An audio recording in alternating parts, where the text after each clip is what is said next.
Vous écoutez Bel RTL. 7h50, Martin Buxon, vous recevez le député fédéral Gilles Van den Burg. Gilles Van den Burg, écolo est secoué depuis quelques temps. Certains parlent d'une chasse aux laïcs dans votre parti, d'autres évoquent le besoin d'un retour de religieux en politique. Vous en pensez quoi, vous ? Mais moi, je suis chez Écolo depuis 2010 et je me suis toujours senti très à l'aise par rapport à ces débats. Pourquoi ? Parce qu'Écolo, en fait, est un parti qui n'a pas été fondé sur les clivages traditionnels ou les piliers traditionnels de la société belge. C'est un parti où des personnes sont venues parce qu'elles avaient envie de porter un combat environnementaliste, d'autres parce qu'elles avaient envie de porter un combat de politique autrement, de gouvernance, d'autres parce qu'elles voulaient changer le système économique. Et tous ces militants, ces militantes se sont retrouvés avec leurs convictions propres, religieuses, cathos, juifs, musulmans, athées, agnostiques, que sais-je. Et c'est ce qui fait pour moi la force du parti. Et vraiment, moi, je m'y sens particulièrement bien pour ça. Et ce qui est important, par rapport au débat public, c'est que nos positions et nos prises de position publiques ne soient pas influencées par des croyances religieuses. Et c'est ça aujourd'hui, est un parti laïque, ce que nous sommes. Est-ce que ces piliers, ces croyances religieuses ne sont justement pas en train de surgir, L'affaire Marie Nagy, cette conseillère communale qui est à Bruxelles, qui a été virée de son poste, elle prétend que c'est parce qu'elle est laïque. Mais là, je pense qu'il y a un conflit de personnes avant tout. Moi, je suis moi-même d'Ixelles, donc ce sont mes voisins, la locale de Bruxelles-Ville. Je pense qu'il y a un conflit de personnes qui est là depuis de nombreuses années, qui effectivement a débouché sur des débats dans la presse, mais je pense que c'est essentiellement un problème qui est en cause là, à ce niveau-là. Je n'ai pas l'impression de ce que je peux entendre au sein du parti, c'est plutôt un conflit de personnes. Maintenant, de nouveau, sur les positions politiques, si on voit par exemple comment Écolo est à la pointe, que ce soit pour les questions autour de l'euthanasie, autour de l'avortement, on a toujours été extrêmement... Non, je pense qu'il n'y a aucune ambiguïté. Il y a une position très claire du parti qui est un compromis, effectivement, entre, comme je vous le disais, il y a des militants qui viennent de différentes origines, qu'elles soient socio-économiques, qu'elles soient de croyances, et à un moment donné, il faut atterrir sur un compromis. Et donc, par exemple, par rapport à ce qui s'est passé à Bruxelles-Ville, l'ensemble du parti est derrière la position officielle qui a été soutenue par nos conseillers communaux. Donc, vraiment, je dirais ici, il n'y a aucun problème en interne au sein du parti aujourd'hui, et c'était vraiment un conflit de personnes regrettable. Gilles Van den Burg, quand le député européen écolo Philippe Lamberts réclame le retour du religieux dans la sphère politique, est-ce que c'est positif d'après vous ?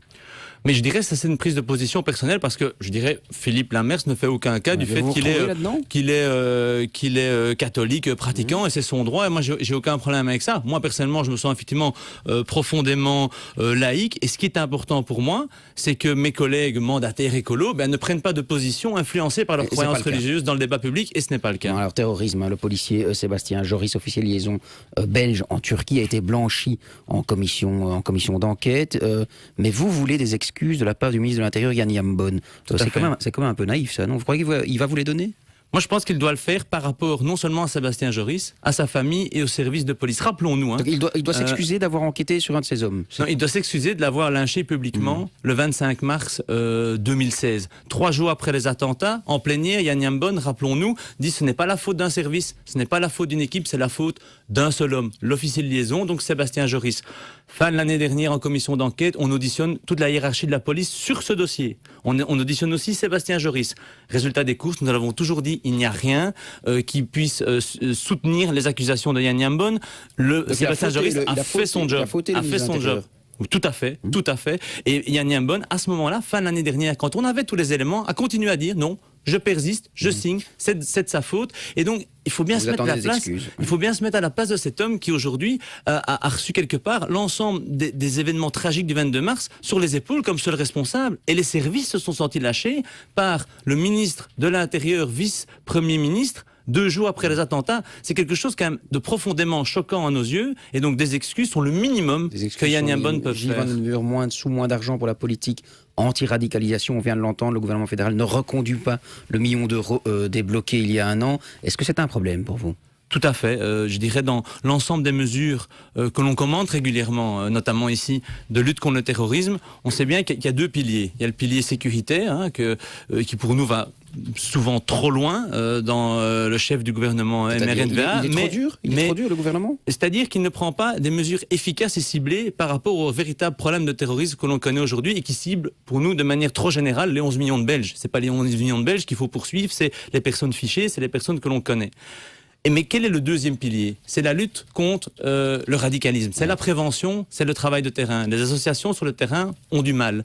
Elles sont démunies, elles ont très peu de moyens. Et donc, une bonne mesure que nous avions saluée, c'était ce 1 million d'euros en plus octroyé par le fédéral vers toutes les communes qui en avaient besoin. Eh bien, aujourd'hui, on voit que la parole, que les actes ne rejoignent pas la parole du gouvernement. Et donc, on enlève ce budget qui était tout à fait nécessaire pour les associations sur le terrain. Est-ce qu'on va au-devant de problèmes en supprimant justement ces subsides à la déradicalisation? Est-ce qu'on va avoir des problèmes? De nouveau, la lutte contre le radicalisme, c'est d'abord et avant tout la prévention sur le terrain. Si on enlève les moyens et les budgets, effectivement, comment voulez-vous que les associations travaillent? Et donc, moi j'ai envie de lancer un appel au-delà du gouvernement fédéral. Il y a des communautés, la Fédération Wallonie-Bruxelles peuvent intervenir, la région bruxelloise. Je pense vraiment qu'il faut se mettre autour de la table et trouver des solutions budgétaires, des moyens humains et financiers. Alors en Irak, Gilles Van den Burg enquête sur une possible bavure des F-16 belges à Mossoul. Est-ce que le ministre de la Défense, Steven Van de Putte, est suffisamment transparent d'après vous?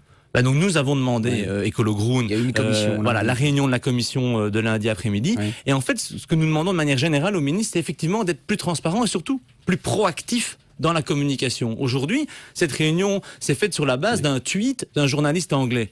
Nous, on aurait aimé que le ministre ou l'état-major de l'armée puisse ouvertement, évidemment, en parler, en tout cas dans la commission parlementaire. Vous comprenez qu'en matière de défense et matière militaire, on ne peut pas tout dire, sinon on met les militaires en danger. C'est vrai, c'est pour ça que les commissions sont à huis clos. Et donc il y a un outil qui existe. La réunion de lundi, elle s'est tenue à huis clos. Eh bien, que le ministre, mais il faut qu'il soit beaucoup plus proactif. On est au 21e siècle. Les pieds pour les expliquer. Oui, vraiment, c'est notre sentiment. Donc on demande plus de transparence, plus de proactivité dans la communication du ministre de la Défense. C'est possible, bavure des avions belges en Irak. Est-ce que ça fait augmenter le ressentiment et donc le risque potentiel d'attentat chez nous?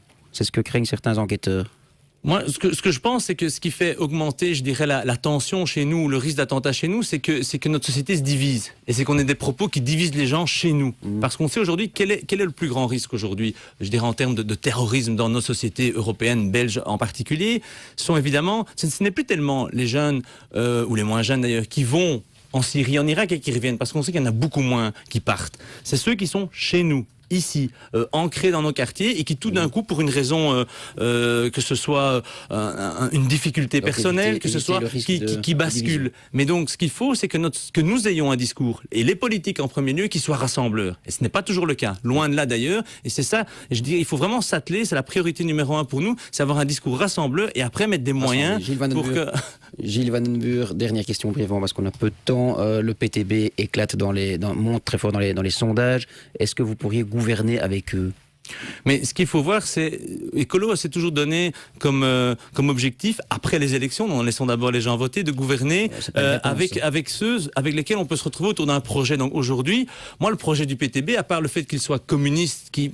comme le disait Marc, le président, n'est absolument pas ma tasse de thé. Je ne vois pas très bien où ils veulent en venir. Donc, le jour où on pourra discuter concrètement de projets qui nous sont chers, mobilité, redéploiement économique, transition énergétique, et qu'on voit quelles sont leurs positions là-dessus, on pourra effectivement voir. Mais donc à ce stade, c'est plutôt comme pas avec le PTB. Tous les autres partis politiques d'ailleurs. Et donc, pour nous, il n'y a pas d'exclusive particulière par rapport au PTB. C'est une équidistance, comme on l'a avec tous les autres partis.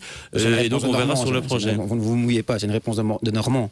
Non, je mouille, je pense, sur le fond. Et c'est ça qui est important. C'est le communisme, c'est pas du tout notre truc. Le jour, il faudra s'asseoir parce qu'ils feront 20-25% aux élections. Mais on s'assera avec eux et on discutera projet. Merci, Gilles Van den Burg. Merci, bonne journée.